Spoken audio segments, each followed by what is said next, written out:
Automated teller machine ATM. On September 2, 1969, Commercial Bank installed the first ATM in the US at its branch in the Rockville Center, New York. The first ATMs were designed to dispense in a fixed amount of the cash when a user inserted a special coded card, and a chemical bank advertisement boasted on September 2 hour the bank will open at 9 and never close again. Commercial chemical ATM, initially known as the Doco Teller, was designed by the Donald Wetzel and his company Docotel.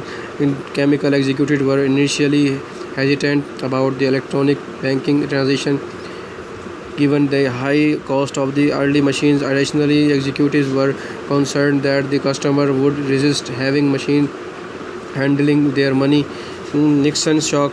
In 1971, President Richard Nixon took a series of the economic measures that collectively are known as the Nixon shock, and the measures including the unilaterally cancelling the direct convertibility of the United States dollar to gold that essentially ended the existing Bretton Woods system of the international financial exchange.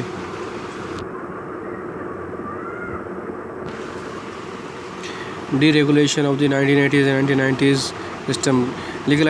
Legislation passed by the federal government during the 1980s, such as the Depository Institution Deregulation and Monetary Control Act of 1980s and the Grand-Set German Depository Institution Act 1982, dimension the distinction between the banks and the other financial institutions in the United States. The legislation is frequently referred to as a deregulation, and it is often blamed for the failure of our 500 Savings and Loan Association between the 1980s and 1988. The subsequent failure of the Federal Savings and Loan Insurance Corporation, whose obligations were assumed by the Federal Deposit Insurance Corporation in 1989. However, some critics of this viewpoint, particularly libertarian, have pointed out that the laws extended moral hazards by granting easy credit for the federal insurance financial institution, encouraging them to extended themselves and fail. Saving and loan crisis. The saving and loan crisis of 1980s and 1990s was the failure of the 747 of the 3,234 Savings and Loan Association in the United States.